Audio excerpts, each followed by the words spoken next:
টানা 15-20 দিন ধরে লিমো মাছ আর মাংস ভাত খেয়েছে, তাই আজ সকালে একটু ডাল ভাত করেছি।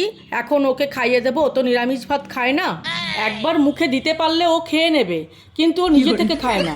বাচ্চাদের মতন খাইয়ে দিতে হবে। দেখুন কি অবস্থা, ভাত দেখেই লুকাচ্ছে। আচ্ছা ঠিক আছে, ঘুরতে নিয়ে যাব, আগে খেয়ে নাও সোনা। তুমি ভালো ছেলে তো, তাড়াতাড়ি খাও। বোঝো না, ডাল ভাতও মাঝে মাঝে খেতে হয়। আমরাও তো ডাল ভাত খাবো, আমরা কি মাছ মাংস খাচ্ছি? মুখে ভাত দিয়ে এরকম হাত দিয়ে চেপে রাখি, না হলেও ফেলে দেবে। অবস্থাটা দেখুন, ডাল ভাত খাওয়ার ভয়ে একদম কোনায় সেটে গিয়ে বসেছে। এই তো শেষ হয়ে গেল। এখন কৃমির ওষুধটা খাইয়ে দেবো। প্রতি 1 মাস অন্তরই ওকে আমি কৃমির ডোজ করাই, কারণ কৃমি হলে ওর আবার গায়ে র্যাশ উঠে যায়। তবে ওষুধ খাওয়া নিয়ে ও কোনো সমস্যা করে না, ও বোঝে ওষুধ খেলে ও ভালো থাকবে। লিমো গুড বয় তো, কত বুদ্ধি।